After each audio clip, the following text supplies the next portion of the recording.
When Edu left Arsenal, there was a mix of emotions and opinions on it. And I remember when the news broke that he was leaving, I was one of the few who just did really have zero emotion about it. I was not attached to Edu. I was probably attached to Edu more as a player than I was him leaving as one of our technical directors. I understood, however, everyone's point of view in it. I could kind of see everyone's view. I felt that there is definitely some things that Edu did at Arsenal that were great.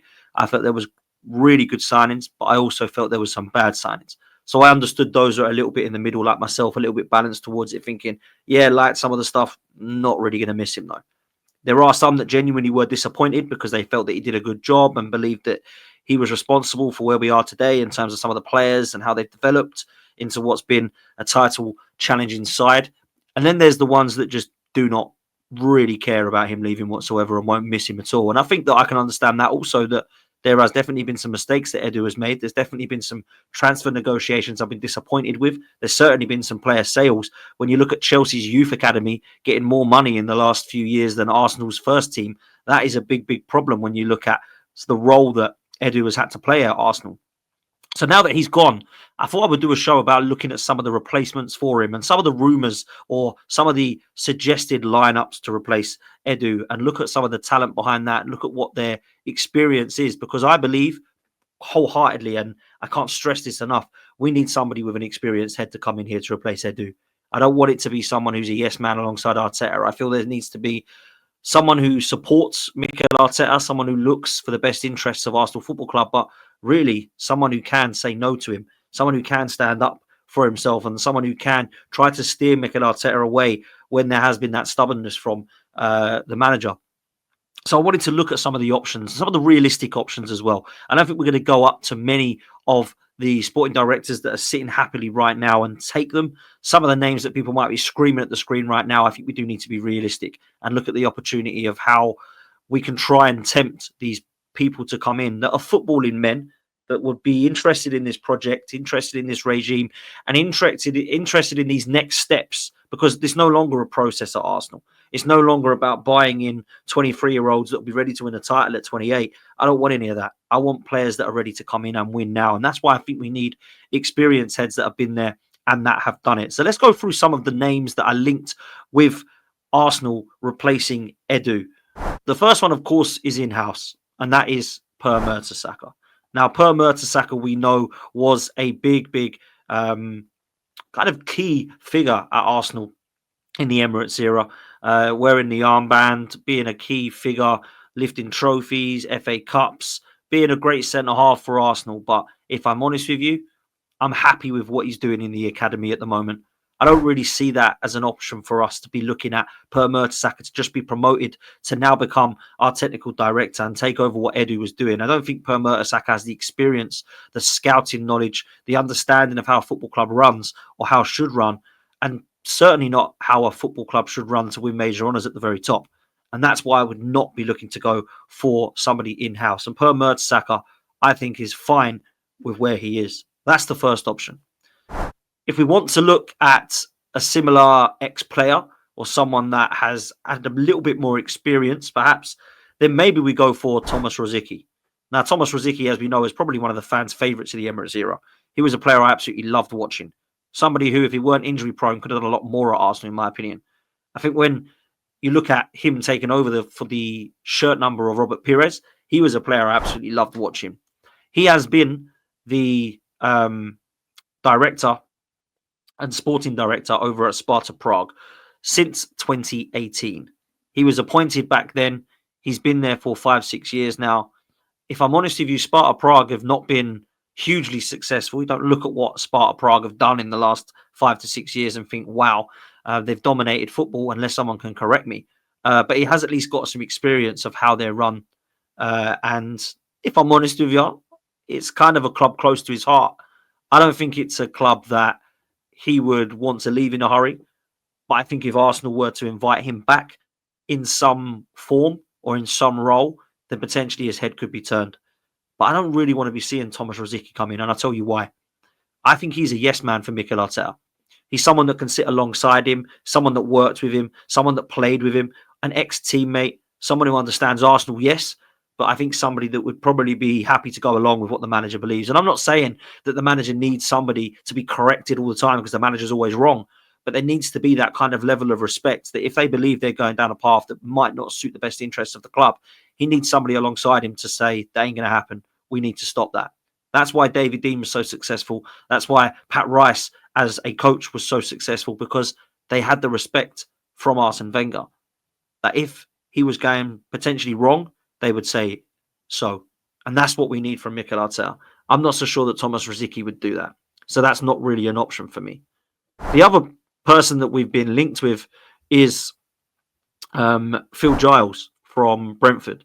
Now, Phil Giles, I don't know much about him, if I'm honest with you. He has been at Brentford since 2015. He was the sporting director up until May 2022. He's a director of sport now at Brentford and has been promoted into that role since 2022. And there are links and rumours suggesting that Arsenal are quite interested in the work that he's done at Brentford. Now, he's actually brought in some really good players at Brentford. If you look at the players they have brought in, like Damsgaard, Ivan Toney, players since then, or since he's been at Brentford, like Visser, like Brian Mbeumo. They've also brought in players in the past that have gone now, like Christian Eriksen, who was brought into Brentford. So he has definitely done some good things. David Raya, believe it or not, is another player mentioned. So for me, it's interesting to see the job that he's done at Brentford. But is there a mass amount of experience? Not really. When you look back to 2015-16, when he was kind of first appointed, it's not very long ago. Not much of experience, not a wealth of experience. Not somebody who's got age on his side of, I've got 20 years experience of running football clubs. So Phil Giles is another option that Arsenal are looking at. The other person that some are excited about, if this was to happen, is Thiago Scuro at Monaco. Now, there is some level of experience here. He's not very old, but actually he has been around. He's only 43, but he's been surrounded by football since 2004, where he has been chief executive officer. He's been sporting director at Red Bull. He went to Cruzeiro as the manager, so he's been around football. Was sporting CEO at Red Bull, and then went from there to Monaco, where he's been the director of football, board member and director since. And it's a team that have been successful in the past. It's been a team that you would respect at Monaco. It's experienced head. I'm not sure that this is the right fit. I would rather have someone who is responsible for bringing in players, someone who's known to scout as well as see a vision and a pathway for a team, someone who is happy to develop and work alongside a manager. I feel like he is quite high level, and Thiago Scuro would be someone that might replace a Vinay Venkatesham as opposed to an Edu. But that's just my feel. So let's see what happens there. The next person to mention is the current West Ham sporting director or technical director, Tim Steidten. Now, Tim Steidten was known from his days at Werder Bremen, where he was quite well respected. In 2008, he was the youth scout. 2010, he went on to be the head of scouting. And then from there, went into the more director of football and sporting director pathway and role, and was well respected over in Germany. From there, in 2019, he went to become the head of scout at Bayer Leverkusen and then become the sports coordinator before joining West Ham in 2023. Now, he's brought in some great players at West Ham, to be fair. He has brought in Mohamed Kudus. He has brought in Kilman, Todibo, Somerville, Nicholas Fulkrug. He's definitely been pivotal to where West Ham wanted to go. And the departure of David Moyes kind of allowed him this season to bring in the players that he wanted. If you remember before, David Moyes was being scouted with the likes of Scott McTominay and Harry Maguire even at West Ham. You look at where they've gone now, it's definitely taken a turn for the best, although Lopetegui I don't think is the right appointment at West Ham. Certainly, Tim Steidten has brought in some good players there. Has been responsible for finding Kevin De Bruyne and definitely took a hell of a lot of credit for that. So for me, if you look at what he's done and how he's worked alongside Xabi Alonso by Leverkusen previously, I think you need to look there and say that this could be a good appointment for Arsenal. But would he come? Is he happy at West Ham? Would he want to take that leap? Maybe. Then you look at the latest rumour. The latest rumour right now is Luis Campos. Now, Luis Campos, we all know, the Portuguese strategic advisor at Paris Saint-Germain. He's had a hell of a lot of experience. If you look at what he has done in his career, he's definitely the one that has age on his side. Going back to manage teams back in the late 90s to early 2000s, where he actually became, after management, a scout at Real Madrid between the years of 2012 and 2013. Then he left to become the sports coordinator and technical director at Monaco in 2013 to 2016. Then had a stint over at Lille as a sporting director. Has been the strategic advisor at Galatasaray in 2022. And then went to Celta Vigo and left in 2023, where he was the strategic advisor there. Now, since 22, right up until his contract, which is expected until 2025 in June, he is the strategic advisor at PSG. And to be fair, you would say has been fairly good. He's been fairly successful. PSG have won a lot. Yeah, they'd probably like to do more in Europe. But some of the players that he's had to negotiate and deal with, he's had experience at the top level of. There's been top players coming in and out of PSG. As big as Lionel Messi, Neymar, Luis Suarez, Kylian Mbappe. He's had dealings with all of those names. When you're there at that level, it means you have experience and you know what you're doing. Whether you believe they're the right deals in terms of players incoming and outgoing, he definitely has had some or dealings with some of the biggest names in football. So Luis Campos is one that there's definitely excitement about in the Arsenal fan base. And that could be a really interesting move.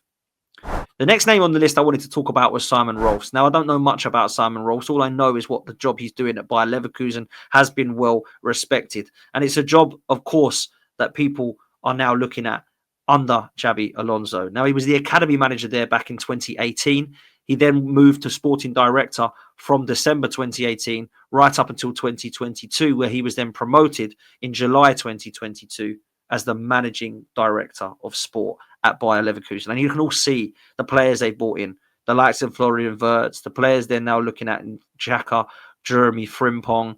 You look at players that have been scoring for them for the last couple of seasons where they've been absolutely phenomenal, looking to do an invincible treble at one stage and got very close to it. You can see why Simon Rolfs has been appreciated and respected and what the job that he's done alongside Xabi Alonso at Bayer Leverkusen. Leverkusen, to be fair, winning those trophies was the equivalence of when Leicester won the league. Like, no one saw it coming. It was absolutely mad to think that Bayer Leverkusen could actually go and finish above Bayern Munich. And in fact, it was harder than what Leicester did, because Leicester kind of had a side where everybody that season was just really poor, whereas Bayern Munich and Bayer Leverkusen trying to get ahead of them, and Dortmund, who at the time got to a Champions League final, I think you have to look and say fair play. A lot of that is Xabi Alonso, by the way, but I think Simon Rolfs has to take a lot of respect for that. So that's why people are suggesting Simon Rolfs would be a good fit at Arsenal to replace Edu.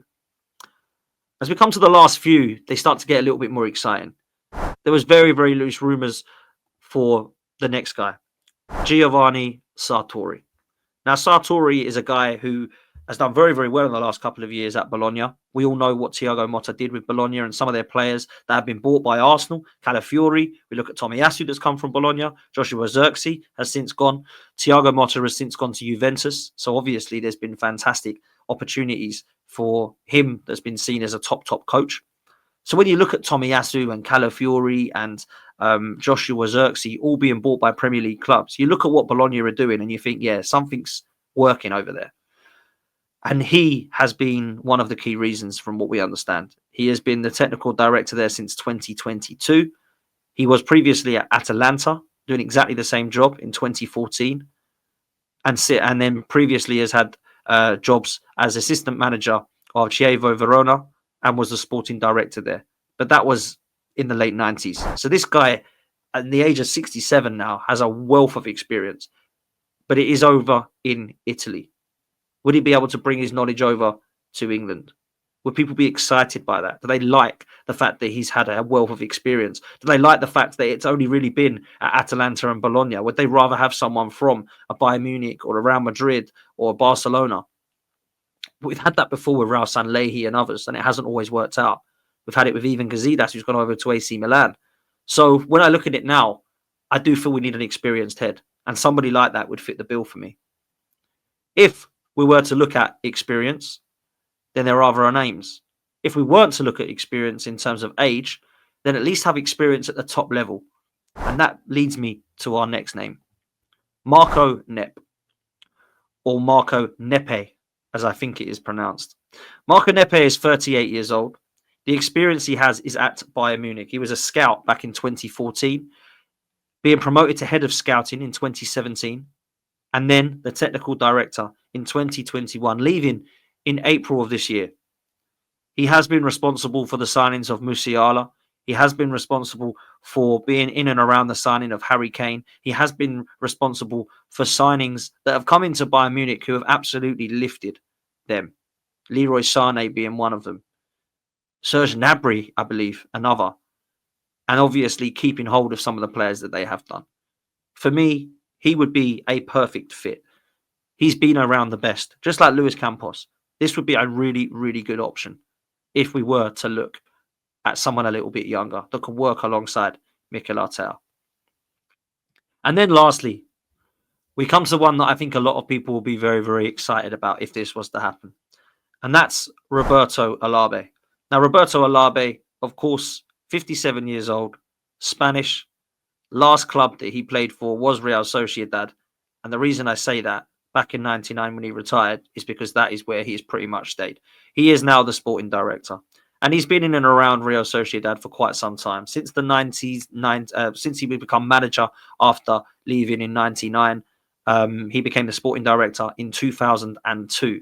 In 2005, he then left to go and be manager and sporting director of other clubs in Spain, leaving Real Valladolid in 2010, and then going back into sporting director in 2016 of Real Sociedad. He is now the sporting director still of that club. And as you know, there has been incredible players that he has been a part of. Martin Odegaard being one of them. Alexander Isak being another. Mikel Merino, actually, in fact, another one of those. He's currently negotiating deals with Zubimendi. So we can look now and think maybe Arsenal could be quite close here to Roberto Olabe becoming their sporting director. Could he be one of the names that Arsenal were looking at? Well, there's definitely rumours from it. At the moment, there's going to be people that look at this and think, wow, there's just loads of names here being thrown, but get used to it, people. That's what's going to happen. There's been a lot of talk about the Kroenkes and Arteta talking about this appointment, not rushing it and taking their time on it. So I don't expect there to be an announcement in the next couple of days that Arsenal have now employed X, Y, or Z. But what I wanted to do was a show on some of the backgrounds on some of these players, some of the backgrounds, some of these names, some of the backgrounds of their footballing history, footballing men. But what I want is experience. I want an experienced head to take over from Edu.